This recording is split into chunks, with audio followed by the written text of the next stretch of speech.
It's Radisha, and I'm here today to speak to you about the quickest way to destroy relationships in business.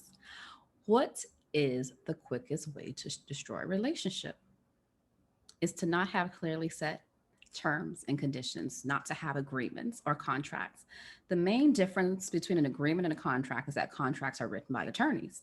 So you can still have written agreements that you sign, date, notarize to say these are the terms and conditions that we're going to own and operate this business by. And this is what's going to happen in certain conditions.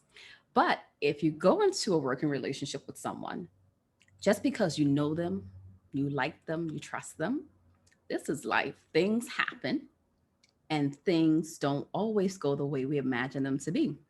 So, in a family business or business with a significant other, a spouse, best friend, besties, you still need to do that.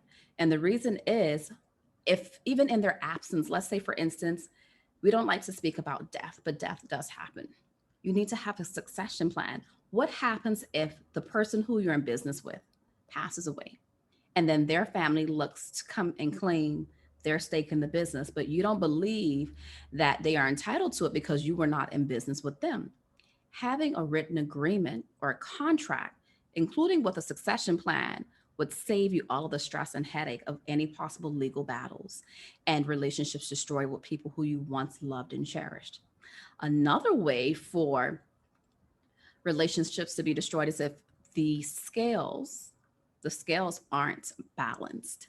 Like one person is doing everything and the other one is only reaping, and you want to make sure that you know and understand what value each person brings. One might have the entrepreneurial mindset, another one might make an amazing employee. And how are you going to be compensated fairly for it? Someone might feel as though, okay, well, I'm bringing all of this ingenuity to the business. And the other one might think, hey, I'm breaking my back in the kitchen. And they might be expecting a 50-50 return in one person's mind. Another person might be expecting a 70-30 return. But because you had no clear terms and conditions on how things were going to work, guess what happens? You have strife, you have issues, you have problems, you have a relationship that might not be able to be salvaged. With my friends, when we do things together, we have no problem signing agreements to get the work done. And I look at contracts and agreements as warm, fuzzy blankets because it outlines terms and conditions. I know what to expect. If your memory fails you a bit, you have it in black and white, so you don't have to rely on your memory or your interpretation of what you thought someone meant. Because if it's time for court, what's in writing reigns supreme. So these were just some tips and things that I wanted you to think about when establishing a business with people that you know, love, like, and trust. This is Radisha Francis of the Culinary Management Company, where we provide professional resources for culinary businesses. And again, always give me feedback on what you would like to hear, what your thoughts are about the videos that I share with you.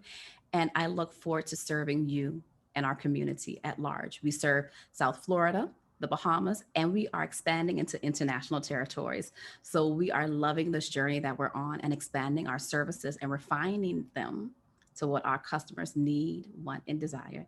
Thank you for listening to me today. Enjoy.